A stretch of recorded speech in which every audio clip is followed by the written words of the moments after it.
You all right back there? All right. Doc, with the way this thing has been going back and forth, it's almost like your crew can hardly wait until they get back out on the floor tonight because of the success they had up in the Bay Area. Want to bring it back here? Yeah, I mean, listen, we're happy to be here, but we obviously want to win. We haven't done well here yet, so we have to come out and play well. We do understand that. I think our guys, listen, they were excited about winning up there, but it wasn't like we were having a celebration in the locker room. I think our guys kind of understood that we got a lot of work to do. Josh, Ann Killian with the San Francisco Chronicle. Houston has flown to the Bay Area and are waiting there, assuming that they might be playing on Sunday. Just wondering, does that give you guys any more motivation? I don't know how much more. I mean, we have Golden State. We're playing them. I don't know how much more motivation. I'm looking forward to, seeing them. I mean, you can look at it a lot of ways. Let's hope that we can win tonight and create some travel issues for everybody. That would be fantastic for all of us. But, honestly, if I was Houston, I honestly would do the same thing. It's a 12:30 game. It's easy to get back on a plane and fly back to Houston, but it's tough to fly from Houston to San Fran and play a 12:30 game. So I just really, really would like to see them get back on a plane. That would be amazing. We'll take them with us. We're fine. So. Doc, how well did you know Havlicek when you were Very well, very well. He was I'm glad you brought that up. I was going to bring it up, and he was like the gentleman of sports. I'm not gonna. When I took the Celtics job, all the ex-players have kind of been not run out, but they kind of were not around anymore. And Jeff Twist, if you guys all know Jeff Twist, I called him and said I wanted to do something and try to. I mean, I'm coaching this franchise, and I'm thinking, my goodness, I want to see them around. And so Jeff and I came up with this letter that we wrote literally every single player that ever played, put on a Celtic uniform. We send it out the next day. John Havlicek walked into the gym, and in typical John Havlicek way, he walks up to me and introduced himself. He said, "Hi, I'm John Havlicek," like I didn't know, but that was who he was. And from that point on, he was always around. He was just fantastic, just such a good human being. I mean, it's what all our players really like. If you could model our players and how we wanted them to be, he was a fierce competitor. He had amazing humility, and he was a gentleman. Like, if we could model all of us like that, we would be in great state as a league. He was also one of the pioneers as far as being a six-man. Yeah. Behind Frank Ramsey, and now you've seen the evolution and you see what Lou does. Yeah. Is that something that is a veteran player, the type of player that can handle that better than anybody else? Usually it's a veteran, but remember Trez is young and he's doing it, but usually it's a veteran player. It actually changed my thinking being there because, not only him, but Dave Collins, they had so many guys, Kevin McHale, they had so many guys that came off the bench, and we were able to use that to our advantage in Boston. And since I've been here, I had Jamal, I've been able to use it, and I use them all the time when I hear I want to start. And John Havlicek, it literally is John Havlicek didn't start, and Kevin McHale didn't start for part of his career. Ginobili did it as well, and so it really helped for sure. Do you have to explain to your players who they are? No, not anymore. I think years ago you actually did. I think NBA TV and all the old games. I think our guys, our league is in the best place they've ever been as far as the knowledge of the league. I really do. Of course, I don't know if Shea knows that I play. And he probably shouldn't. Doc, late in Game 5, looked like Draymond Green came to the side. Did he say something to you while you're standing on the sidelines late in the late? No, it was comical. We were laughing actually. Because I said it was a foul.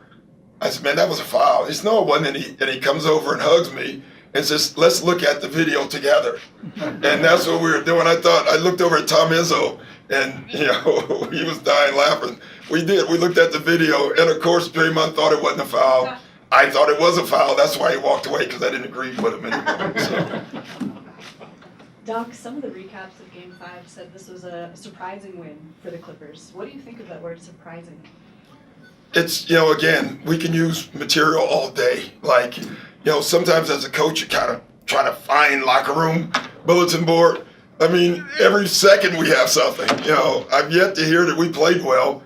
I really haven't. I heard every day that since that game, how they didn't play hard, they didn't have focus, they didn't play well. I've yet to hear that we played well, that we were even there, and so that's fine. But I get that. Like, honestly, they deserve that, and so, like, I have no problem with it.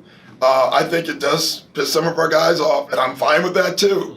But I look at them, man, listen, they've won 2 out of 3, right? 3 out of 4. They get everything they deserve, and they should. Doc, kind of on that note, when you were in Boston in the 2008 season and Atlanta got you guys to 7 games in the first round, how did you guys kind of go through that series and wrestle with it and what it meant afterwards? Well, I think it was different for us because we hadn't been on any journey together, and so I actually said before the series, the only thing I'm scared of, we hadn't gone through anything. We had a year that year where we actually didn't have, I don't think we lost 2 games in a row. We had no turmoil, and I was concerned that when it happened, I didn't know how we were going to react. So for us, we used it to our benefit. It was great for us. I think they've been through some turmoil before, so I'm sure they'll handle it different than we did. Doc, you've had opportunity to talk about how resilient your team is this year. Just take you back to the trade deadline. You trade Tobias Harris. As a coach, everything you've been through to get to that point, you must have swallowed hard. I did. That was an emotional night, because I loved that group that we had, and I kept thinking, when I knew that it could happen. Obviously I was involved and listening, and it's tough from a coaching standpoint, and this is just another great reason why I'm not the GM, because I would have had to make that call alone, and that would have been a hard call, and it was the right call, and going to tell Tobias and those guys, but more importantly, going to tell the guys that were left that we're still going to win. I don't know if they believed it early. They couldn't have. But I think, fortunately for us, our first game as a group was a game in Boston where we were down 28, and we came back and won the game on the road. And Sham was huge in that game. Zoop played well. Jermichael played well. I think that rekindled the guys who were already there. I think that saved our season. Doc, can you talk about the amazingness of Lou Williams as far as him taking over a game and, dominating, and as far as even KD trying to defend him? As a coach, what do you do, and how surprised and amazed are you at his performance? I just sit there. I get out of the way, honestly. That's when, I think the playoffs are the best time for players because, you call the set, you tell them how you want to play, and then you just sit there and you watch just like you. And when Lou makes a shot, you're like, we need another one. You really do. And Lou's amazing. He's I like what he's doing. He's scoring, but he's also really passing well for us too. And he's going to have to do that tonight again. Doc, you talked about a young guy coming off the bench.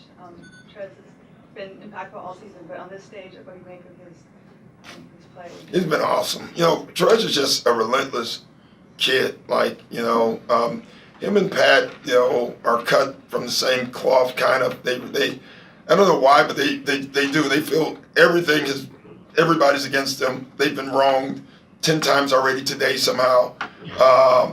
And they turn that into energy, and they do it every game, every day, every moment. You can say a wrong thing in practice, like, to them, either one, and it's an issue in a good way. And that edge is good for our team. And I think that allows Trez to perform on the stage because it's not about the game almost for him. It's about the competition and proving someone wrong, and I think that's good for him. Doc, when you get to a game 6, is the intimidation factor, is that gone? Yeah, I don't think it was ever there. I think we have great humility. We understand who they are. but you got to show up and play. We made that clear, and we made it clear we're gonna be us. We're not gonna recreate anything, any new wheel, because we couldn't. And let's be us. And if they beat us being us, good, all right. But let's beat them being us. That's the only people we can be. And I think we've made that perfectly clear to our guys, and I think they believe that. You guys went with a 8.5 man rotation. I don't know how you go with an 8.5 rotation, but you know, One guy played the 5. poor guy. I feel bad for that guy. I mean, Jesus. I'm not gonna say anybody, but Yeah. What did you like about the condensed rotation, and do you expect to do something similar in games? I liked it. I planned it before. You know, you never know with foul trouble, and also with how guys are playing. But the guys we chose played well. We were tested with Jamaica. If you remember, he got in foul trouble. We had to make a choice because I think Gal had literally just sat down, and we asked he wanted to go back in, and so that was the only issue we had with it. Hopefully, we can do it again. Doc, after this Game 5 win, a lot of the TV stations and stuff said you guys had nothing to lose. I know you touched on it earlier in the series, but why is that wrong? I mean, other than the obvious. Well, because we do. You know, we do. If we lose today, we lose the series. To me, that's something to lose. And, you know, that's important. We want to win. Like, we want to win just like them. I don't know why just they can want to win. You know, we want to win too. We have to play well to win. And so you have to have that mentality going in it. Having nothing to lose, I think you lose. You know, I think you have something to lose when you're playing something like this. And I think our guys want to win. So that's the answer. Thanks, guys.